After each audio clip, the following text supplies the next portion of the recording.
On April 5, 2010, an explosion at the Upper Big Branch mine killed 29 miners and injured 2 others.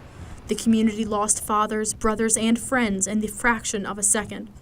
Years later, responsible parties have been convicted and jailed, but loved ones are still grieving the loss. Each person grieves a different way, different things you could do, try to take your mind off of it, but it's still there. Ain't really much you can do about it except it'll be there till you die. You'll take it. Live life day to day. That's all you can do. While visiting the memorial, the community remembers the tragic day. Some, like Delbert Bailey, mourn the loss of all the miners at once.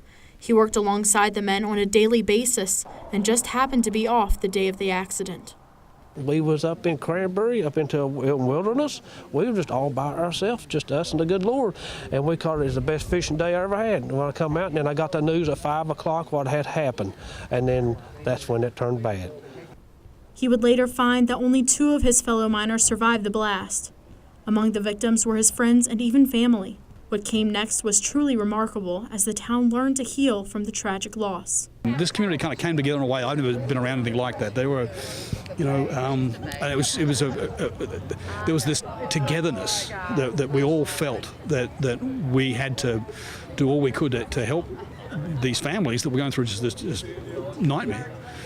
2 years later, it was on this hallowed ground that a more permanent memorial was built in honor of those killed and injured in the explosion. Today, the community is joined by Senator Joe Manchin.